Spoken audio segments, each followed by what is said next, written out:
سامنے آ گیا۔ اگر کوئی بندہ واقعتاً معافی میں سنجیدہ ہے، وہ چاہتا ہے کہ معافی ملے، کئی لوگ ہیں وہ سنجیدہ نہیں ہیں، دیکھا دیکھی روزہ رکھ لیا، دیکھا دیکھی نماز پڑھ لی، امی نے بھیج دیا، کسی کو ابو نے بھیج دیا، کسی کو ٹیچر کا ڈر ہے، کسی کو باپ کا ڈر ہے، یعنی ایک حالات ایسے بن چکے ہیں، لوگ سنجیدہ نہیں ہیں، سوچتے نہیں ہیں۔ اگر تو واقعتاً آپ کو معافی چاہیے، پھر دوسرا کام ہے کہ بندہ اپنے گناہوں کے اعتراف کے بعد ان پر شرمندہ ہو جائے، یار ایسے کرنا نہیں چاہیے تھا، میرے اللہ نے تو مجھے نوازا ہی ہے، میرے اللہ نے تو کبھی میرا کچھ بگاڑا ہی نہیں ہے، میرا اللہ تو میرے سے اتنا پیار کرتا ہے، اتنی رحمتیں کرتا ہے، میں کیا کرتا ہوں۔ کئی بندے گناہوں پر شرمندہ نہیں ہوتے، مان لیتے ہیں پر شرمندہ نہیں ہوتے، ان کی آنکھوں میں حیا نہیں ہوتا، وہ کیا کرتے ہیں، چال بازیاں کرتے ہیں، وہ کیا کرتے ہیں، صفائیاں دیتے ہیں، اصل میں ایکچولی ایسے تھا، ایسے ہو گیا، میں نے ایسے کرنا تھا، ایسے، یعنی شرمندہ نہیں ہوتے کیے پر۔ تو میرے پیارے بھائیوں، باتوں سے باتیں نکالنا اور اپنے آپ کی صفائی پہ تل نکلنا اور شرمندہ نہ ہونا، یہ شیطنت ہے، یہ انسانیت نہیں ہے۔ ایک محدث تھے، انہوں نے نماز پڑھنی تھی تو گھر میں مٹی نہیں تھی، یہ بڑی سننے والی بات ہے۔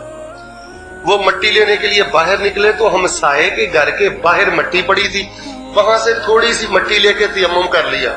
مجھے آپ بتائیں، کیا تیمم کرنے کے لیے کوئی منو مٹی چاہیے؟ ماشا مٹی چاہیے۔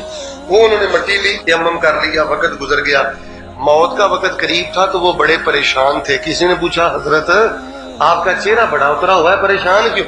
کہنے لگے، مجھے وہ بڑا غم رہا ہے، اب وہ مالک مکان بھی یہ مکان چھوڑ کے چلا گیا ہے، بس میرے دل میں یہی خیال آتا ہے کہ اگر کل قیامت والے دن اللہ نے مجھ سے یہ سوال کر لیا کہ تو نے اس کی اجازت کے بغیر مٹی اٹھا کے تیمم کیوں کیا تھا، تو میں اپنے اللہ کو کیا جواب دوں گا؟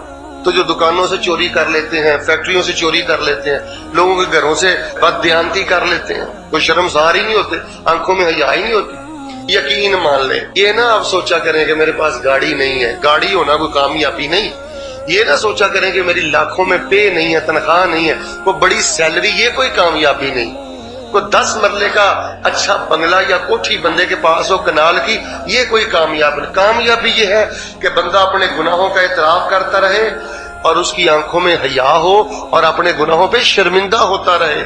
ایک نوجوان تھا، وہ سر اٹھاتا نہیں تھا اوپر، کسی نے پوچھا، بھئی سر اٹھا کے کیوں نہیں معافی؟